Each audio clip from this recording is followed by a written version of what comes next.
भाजपा की राष्ट्रीय उपाध्यक्ष एवं लोकसभा सांसद अन्नपूर्णा ने कोसली में आयोजित पंचायत राज्य प्रतिनिधियों के आभार सम्मेलन में होली मिलन समारोह को संबोधित करते हुए कोसली की वीर भूमि को नमन किया।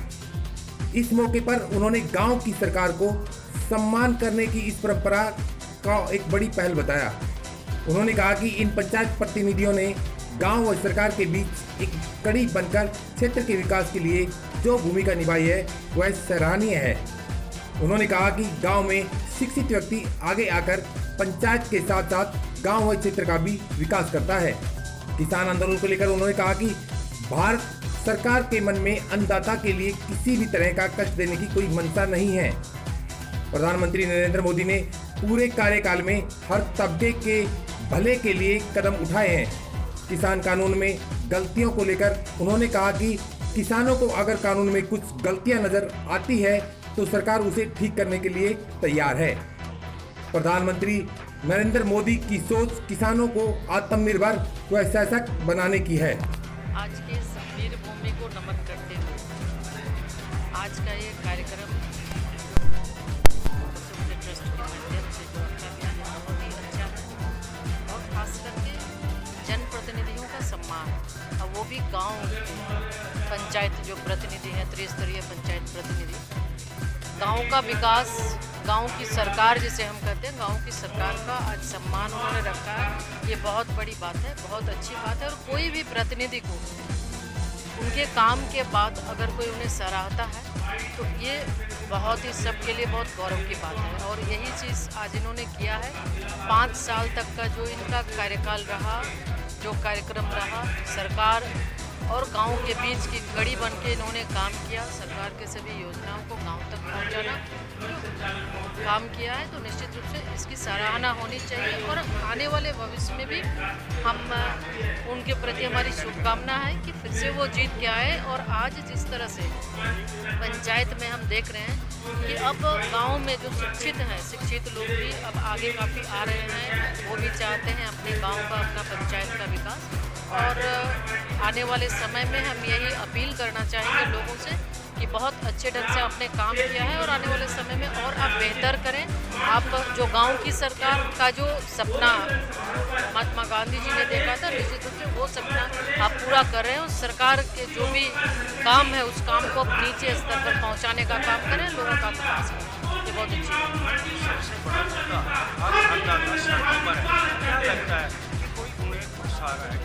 बार-बार वार्ता करने की बात कहती है, लेकिन वो जिद पर अड़े नहीं होगा। देखिए, आप हमसे बेहतर आप इस चीज़ को जान रहे हैं। भारत सरकार के मन में कहीं भी ऐसा नहीं है कि अन्नदाता को कोई कष्ट हो, कोई परेशानी हो। और ख़ास करके अभी आदरणीय प्रधानमंत्री नरेंद्र मोदी जी ने इस पूरे कार्यकाल में कोई भी कानून, कोई भी बिल अगर वो लाते हैं तो वो हर एक तबका को, हर एक लोगों को ध्यान में रखते हुए कि उनका भला कैसे हो, उनका उत्थान कैसे हो। और इसी क्रम में ये तीनों कृषि बिल भी है, कृषि कानून है, ताकि किसानों का भला हो, किसानों की आय दुगुनी हो। और भारत सरकार बिल्कुल खुले मन से 12-13 बार आपने देखा कि वार्ता भी भारत सरकार के साथ हुई। और सरकार बिल्कुल ये स्पष्ट रूप से कह रही है कि जहाँ भी आपको ऐसा लग रहा है कि इस कानून के अंदर, तीनों कानून के अंदर कोई भी क्लाउज में अगर कुछ गलती हैं, गड़बड़ियाँ हैं, कुछ सुधारना चाहते हैं तो आप सुधारें। तो भारत सरकार के मन में कहीं खोट नहीं है। सरकार की, हमारे आदरणीय प्रधानमंत्री जी की सोच है कि हमारे किसान सशक्त हों, हमारे किसान मजबूत हों, किसान आत्मनिर्भर हो, उनकी यही सोच है। और आगे भी निरंतर देश सेवा के लिए उनकी प्राथमिकता है, राष्ट्रीय प्राथमिकता है। और राष्ट्र के लिए हमेशा एक नीचे तबके के लोगों का कैसे भला हो, इस दिशा में वो सोचते हैं। आप प्रॉपर्टी डैमेज को किसी के साथ मुद्दे को जोड़, विपक्ष अब प्रॉपर्टी डैमेज को किसी मुद्दे के साथ जोड़। देखिए, ये मतलब हम कहें तो बिल्कुल हर किसी से ये अपील करेंगे, चाहे आप पक्ष हो या विपक्ष हो, जो अच्छा है उसे आप अच्छा बोलें, जो गलत है उसे आप गलत बोलें। विकास में कोई राजनीति नहीं होनी चाहिए। और इतने उदारवादी हमारे नेता हैं कि वो बहुत उदार खुले मन से हर चीज़ को मानने को तैयार हैं। लोकसभा में आपने देखा, लोकसभा में 5 मिनट के लिए इनके नेता आए, ये कानून काला है ये बोल के गए, लेकिन कानून के अंदर क्या है, कंटेंट क्या है, एक भी बात का उन्होंने जिक्र नहीं किया। तो हम फिर से आग्रह करेंगे कि इस तरह की लोगों के मन में कोई भ्रम न फैलाएं, जो सही है उसको सही बताएं, यही कहना है। इस मौके पर हरियाणा भाजपा के प्रदेश अध्यक्ष ओम प्रकाश धनखड़ ने पंचायतों के प्रतिनिधियों के सम्मान के लिए किए गए इस कार्य को एक अच्छी पहल बताते हुए कहा कि शिक्षित पंचायतें बनाने के लिए उनकी सरकार ने बड़ी लड़ाई लड़ी है। शिक्षित पंचायत अधिकारों व मुद्दों को लेकर बात करती हैं। पंचायतों के लिए उनकी सरकार ने अच्छी राशि दी है ताकि ग्रामीण क्षेत्रों का विकास हो। वहीं ओम प्रकाश धनखड़ ने किसान आंदोलन को लेकर कहा कि आंदोलन करना बुरी बात नहीं, बल्कि आंदोलन वापस लेना उससे बड़ी बात होती है। सरकार ने तो किसानों के पक्ष में बात करते हुए गेंद उनके पाले में छोड़ दी है, आगे किसानों को सोचना है।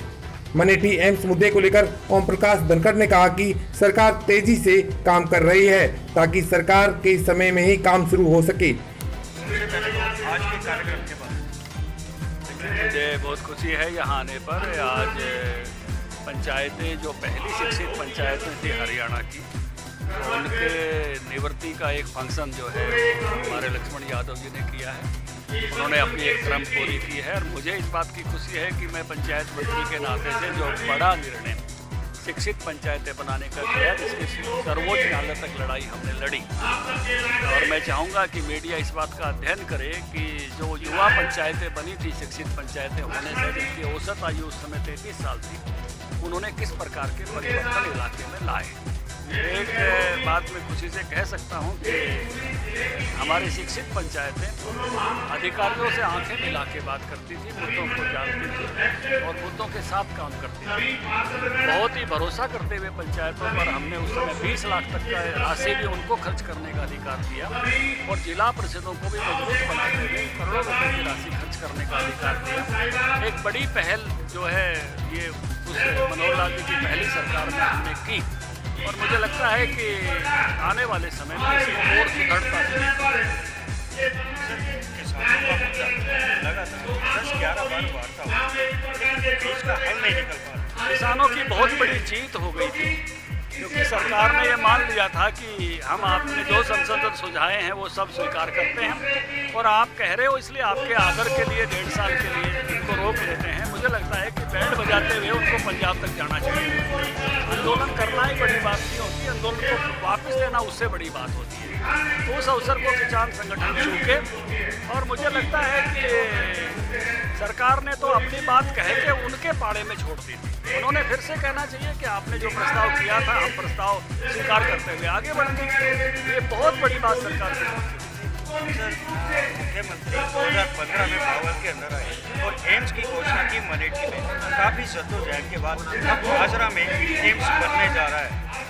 क्या उम्मीद की जाए कि कब तक इस पर सुचारू रूप से काम शुरू हो? देखिए, बाकी ये सरकार बहुत तेज़ी के साथ काम करती है।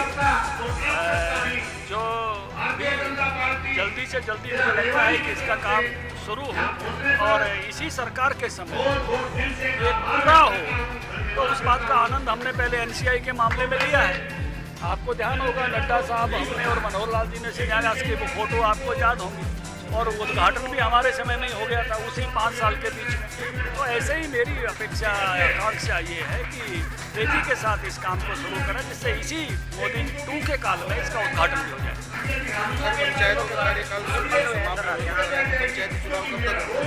जल्द पंचायती चुनाव कराने की सरकार तैयारी कर रही है।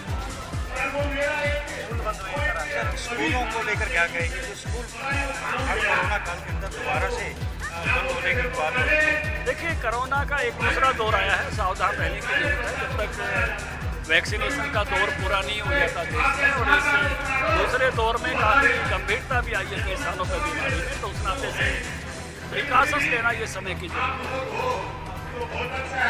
पंचायत प्रतिनिधियों के इस सम्मान समारोह व होली मिलन समारोह के आयोजक कोसली विधायक लक्ष्मण सिंह यादव ने कोसली विधानसभा के 38 गांव के प्रतिनिधियों को सम्मानित किया। वहीं तिलक होली के साथ साथ कवि सम्मेलन का भी आयोजन कराया गया। इस अवसर पर कार्यक्रम के आयोजक लक्ष्मण सिंह यादव ने कहा कि क्षेत्र के पंचायत प्रतिनिधियों के कार्यकाल पूरा होने पर उनका आभार व सम्मान के लिए यह कार्यक्रम का आयोजन किया गया है, जिसमें होली मिलन के साथ कवि सम्मेलन का भी आयोजन रखा गया है। कार्यक्रम में कोसली विधानसभा के 38 गांव के प्रतिनिधियों के अलावा भाजपा के अन्य पदाधिकारी गण भी मौजूद थे। आज का कार्यक्रम 3-in-1 है। इलाके के जितने भी पंचायत प्रतिनिधि थे, पंच था, सरपंच था, ब्लॉक समिति मेंबर था, जिला पार्षद थे, और उन सब का कार्यकाल जो है ये 5 वर्ष का पूरा होने पर उनका आभार और उनका सम्मान करने के लिए आज का एक मुख्य कार्यक्रम था। इसी में हमें दूसरा कवि सम्मेलन भी इसमें रखवाया और तीसरा होली का मिलन तिलक होली भी आज यहाँ पे खेली गई। तो ये 3-in-1 कार्यक्रम था, इसलिए आज जो 138 गांव मेरे हैं उन सब के प्रतिनिधि यहाँ पे पहुँचे। पंचायत का कार्यकाल खत्म हो चुका है, क्या उम्मीद है कि अगले चुनाव पंचायत के चुनाव बहुत जल्द होंगे, क्योंकि आपने देखा परिस्थितियाँ अभी बनी नहीं थी। अब ये लाम का टाइम है, क्योंकि किसान की कटाई का समय है, उनके घर में उनकी मेहनत की कमाई आने वाली है, इसलिए 10 बार चुनाव है।